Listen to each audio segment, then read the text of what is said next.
चेतना तब भी और अब भी असीम शक्ति संपन्न होती है, मनुष्य के मन की समझ से बहुत परे। चेतना इतनी शक्तिशाली होती है कि उसने केवल अपने संकल्प से परमाणु विस्फोट की श्रृंखला असीमित बल के साथ शुरू की।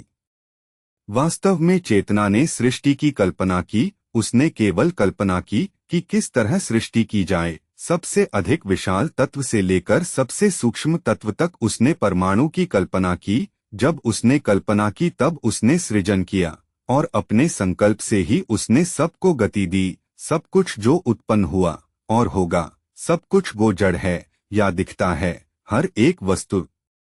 लेकिन सब केवल उसके कल्पना लोक में ही अस्तित्व रखता था, अंधकार में सब कुछ स्थिर था। एक बार जब उसने अपनी भावी सृष्टि का अवलोकन किया, तब अपनी अद्भुत आध्यात्मिक शक्ति से उसने ब्रह्मांड की 4 शक्तियों को एक क्षण में ही प्रकट कर दिया।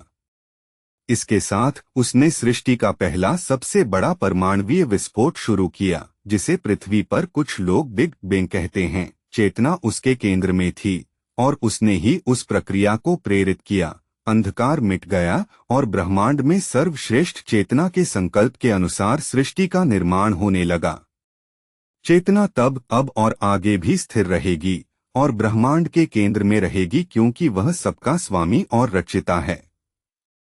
फिर तो मैंने बीच में ही कहा, यह ईश्वर की कथा है, जैसा कि ईसाई धर्म हमें बताता है, और मैंने कभी इस पर विश्वास नहीं किया।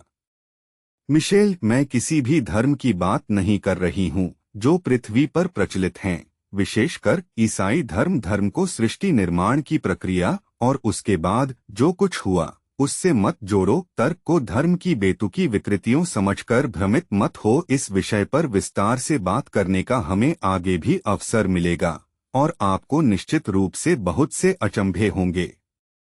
फिलहाल मैं आपको सृजन की प्रक्रिया समझाने का प्रयास कर रही हूँ। करोड़ों सालों में सृजनकर्ता के लिए सब कुछ केवल वर्तमान ही है, लेकिन यह गणना केवल समझने के लिए है। सारे ब्रह्मांड, सूर्य और परमाणु रचे गए, जैसे कि आपको स्कूल में पढ़ाया जाता है कि ग्रह अपने अपने सूर्य की परिक्रमा करते हैं और कभी कभी अपने उपग्रहों आदि को साथ लेकर।